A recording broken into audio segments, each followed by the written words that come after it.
Hello दोस्तों, श्री राधे राधे। आप सभी का स्वागत है आप सबकी अपनी यूट्यूब चैनल में। आप लोग कैसे हैं? ठीक होंगे, स्वस्थ होंगे, बढ़िया ही होंगे। तो चलिए जानते हैं 8 फरवरी जया एकादशी के दिन करें ये काम तो आपको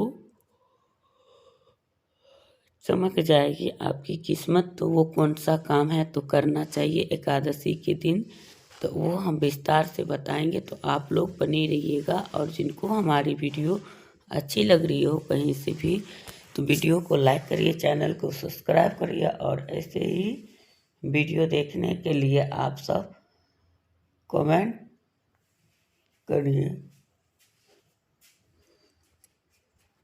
तो चलिए वीडियो को लास्ट तक देखते रहिए और बने रहिए। और इसी तरह तो इसके साथ साथ आपको बहुत सारे तरक्की होगी, धन्यवान होंगे। और इनके करने से आपको सीखी प्रसन्नता पूर्वक आप बने रहेंगे और आपका घर में खुशहाली का एक अलग सा झलक होगा, जिसमें कि आपकी पितृ भी प्रसन्न होंगे। और ये दिन कब किया जाता है ये उपाय? तो पूर्णिमा के दिन। सबसे पहले दोस्तों आप सभी से बता दूं कि मेरी गला बैठी हुई है, तो इसके लिए सॉरी और बने रहिए। तो यहाँ पे जो है आपको कौन सी कार्य करना चाहिए। सबसे पहले जया एकादशी के दिन आपको स्नान ध्यान करना चाहिए। स्नान ध्यान करने के बाद आपको उस दिन स्नान में नहाने के जल में हल्दी डाल के नहाएं। और हल्दी डाल के नहाने के बाद फिर आपको पूजा पाठ विधिवत करनी है। और इनका पूजा में इनके जो फेवरेट है श्री हरि विष्णु का, और उनके लिए वही भोग प्रसाद लगाए, जैसे केला, पीला बेसन का लड्डू, पीले गौ माता का दूध का मिठाई, ये सब चीज़ें होनी चाहिए।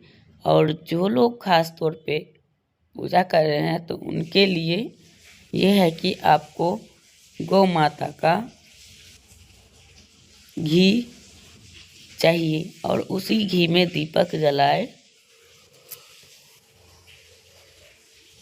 और दीपक किस चीज़ का होना चाहिए? दीपक अगर आप दीपक जला रहे हैं उस दिन, तो आपको गौ माता का घी में जलाएं। और जिनके पास सामर्थ्य नहीं है और नहीं है तो आपको क्या करना चाहिए? तो आपको वही करना चाहिए जो आपको अच्छा लगे। तो आपको उस दिन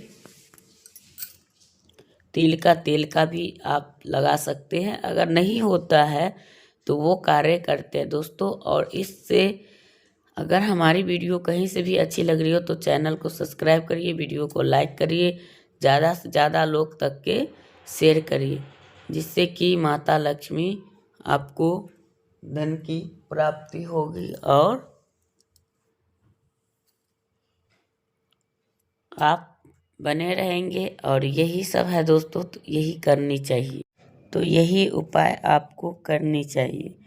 तो वो आप उस दिन जया एकादशी जो होती है वो बहुत ही श्रेष्ठ होती है। उस दिन आप लोग पूजा भी कर सकते हैं और व्रत का धारण भी कर सकते हैं। जो लोग अगर पूजा नहीं कर पाते हैं तो उस दिन वो लोग नियम पालन करके भी उतना ही पुण्य पा सकते हैं। जैसे कि आप उस दिन सात्विक भोजन लें और विधिवत पूजा करें और उनके बाद सारे नियमों को पालन करिए, जिससे कि आपको सुख समृद्धि हो। और हाँ, उससे आपको एक ही चीज़ ये है दोस्तों कि उस दिन तुलसी जी में कोई भी व्यक्ति जल ना चढ़ाए और तुलसी जी को स्पर्श ना करे। अगर जो लोग स्पर्श कर रहे हैं तो उनके लिए ये है कि फिर उनसे माता तुलसी नाराज हो जाती है और उनको श्राप दे देती है, तो उनको पढ़ते हैं। तो इसलिए इन चीज़ों से उनको बचनी चाहिए, जिससे कि आपको कष्ट ना पहुँचे और इन चीज़ से आपके घर पे असर ना हो। कार्य वही करना चाहिए कि जिसमें आपकी सफलतापूर्वक प्राप्त हो। तो यही सब है दोस्तों। तो इनके बाद आप लोग को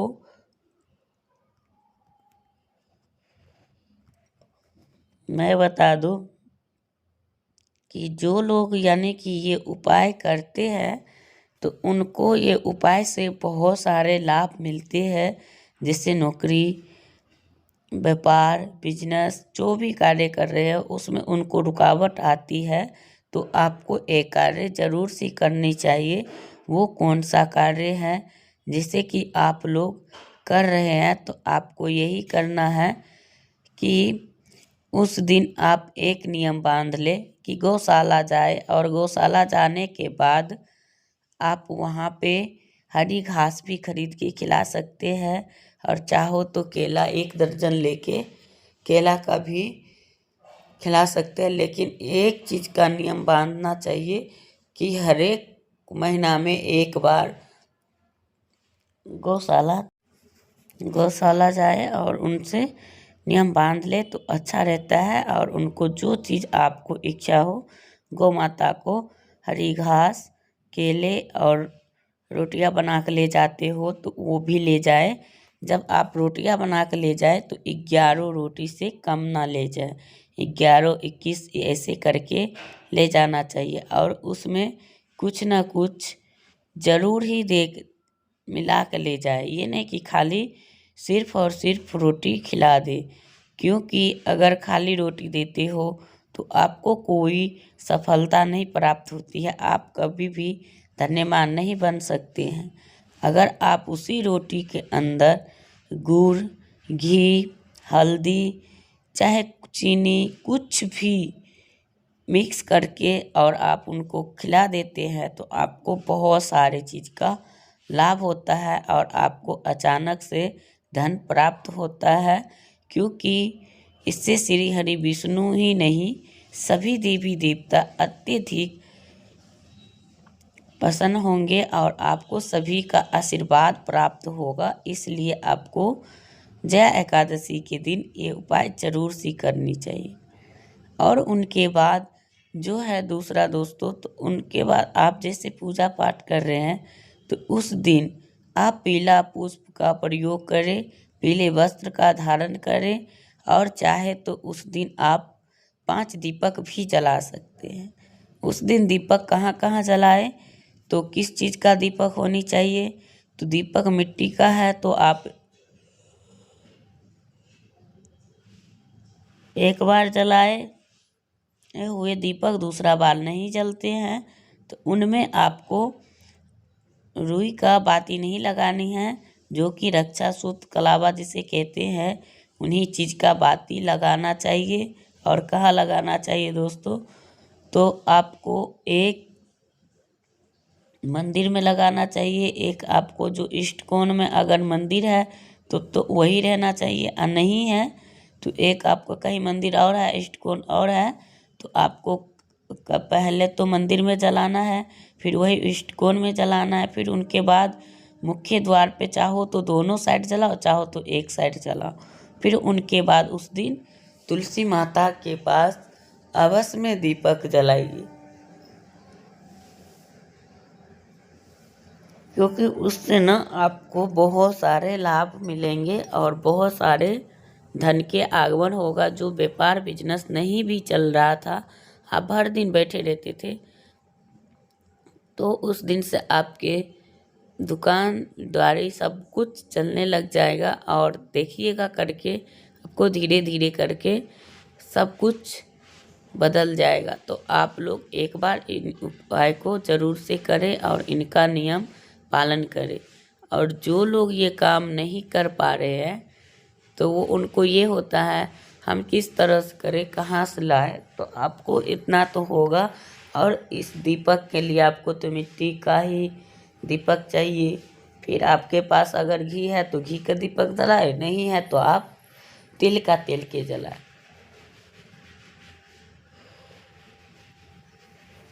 तो ये सब करने से आपको बहुत सारे लाभ मिलते हैं। और जो लोग मतलब कर रहे हैं तो उनके लिए तो बहुत ही अच्छा है और करना भी चाहिए। और जो नहीं कर पा रहे हैं तो वो भी एक बार ज़रूर करके देखें। और आप सभी से यही उम्मीद है कि आप लोग वीडियो को ज़्यादा से ज़्यादा शेयर करिए, जिससे माता लक्ष्मी आप सभी को घर आकर्षित हो और आप सबके पास बने रहें। तो आप लोग चाहते होंगे तभी इस वीडियो को लाइक करेंगे, चैनल को सब्सक्राइब करेंगे और ज़्यादा से ज़्यादा लोग तो शेयर करेंगे। तो यही है दोस्तों। और उनके बाद उस दिन एकादशी के दिन आप किसी भिक्षुक या किसी गौ माता अगर आपके द्वार पे आ जाता है तो आप उनको भगाए नहीं और उनको डांटे दबारे नहीं, और उनको आदर सम्मान के साथ आपको जो ही चीज़ देना है, जितना ही इच्छा है, आप वही हिसाब से उनको अपना द्वार से ज़रूर दे के भेजवाएं। और ना उसको मारे ना पीटे और अच्छी तरह से उनका सत्कार करें। और उस दिन कोई भी पेड़ पौधा का कटाई छटाई भी नहीं करनी चाहिए, क्योंकि जो लोग पेड़ पौधे के कटाई छटाई करते हैं तो उस दिन पाप लगता है। और उनका पाप चाहे कोई भी पेड़ हो, लेकिन उनको कटाई नहीं करनी चाहिए, भूल से भी नहीं। उनके अगले दिन कर सकते हैं, लेकिन उस दिन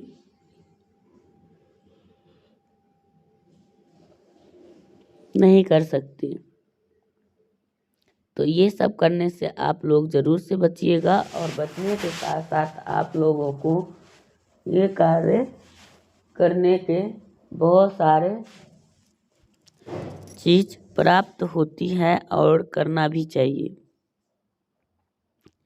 जो लोग नहीं कर पा रहे हैं तो उनके लिए है कि आप ज़रूर एक बार करके देखिए कि आपकी किस्मत किस तरह से बदल जाएगा, और कैसे बदलते हैं पता भी नहीं चलेगा। और करना है तो आपको नियम से करना चाहिए। और उस दिन आप अपने मुख्य द्वार को साफ करें और उनसे, जैसे कि कितने लोग सो को उठते हैं तो फिर क्या करें, हम पानी छींटे या झाड़ू लगाएं। अगर आपके पास समय है तो आप जल छिड़क के झाड़ू भी मार सकती हैं। अगर आपके पास समय नहीं है तो आप जल छिड़क के भी आ सकती है, वो आपका हाथ में है। ये नहीं कि हमने कहा तो ही करना है, नहीं, आप अपना समय देख के काम करिए